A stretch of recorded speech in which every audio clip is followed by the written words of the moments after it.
Thanks for joining Jumpstart. I'm KJ. Let's get started. Hello friends, we're going to be doing some artwork today. I'm very excited to share that with you.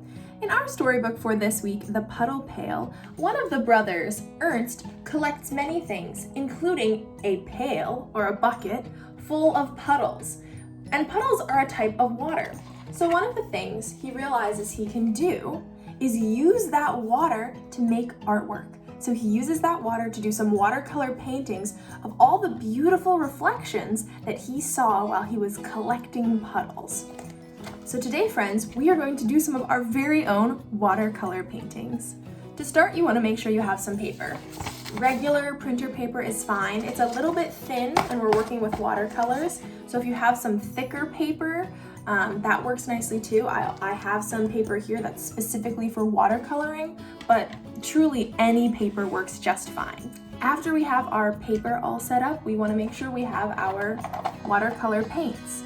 Watercolor paints are special because some paints you have to squeeze out of a tube, but watercolor paints come in a palette like this, and to begin with, they're all dry. So I can't really do anything with the dry watercolor paints.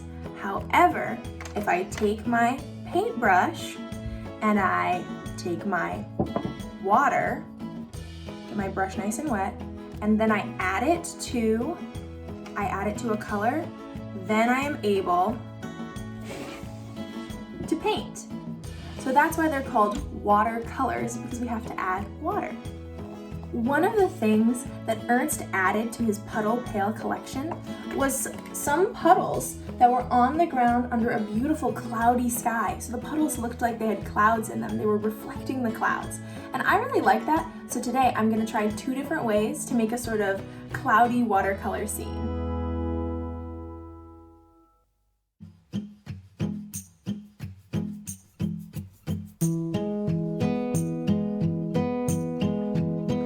Watercolor, I just did a sort of basic watercolor.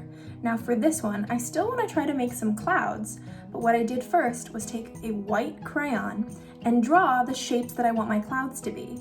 And now, right now, you really can't see that I've done anything, but as I add my watercolor, it will become clear where my clouds are, because the paper will absorb the watercolor paints, and the wax from the crayon will repel the watercolor paints.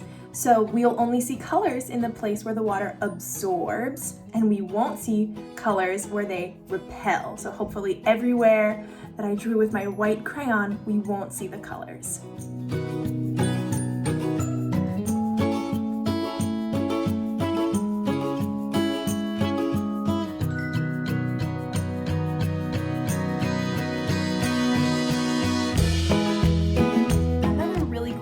Watercolor that I want to share with you is that watercolors are really easy to blend or mix together. We can combine colors. So right here, you see that my sky is mostly a plain blue sky with some clouds, but my favorite color is purple. So I would really like to add some purple to my clouds in the sky. So what I'll do is get my water like usual, and we see that the water now has some paint in it every time I dip my brush. But we'll get some water, and I'll choose my purple paint, and I'll just add a little bit of purple, throughout my painting. But when I get some more water, I can blend these colors together. So I can sort of mix my purple into my blue in my painting, using the water to help me mix the 2 colors.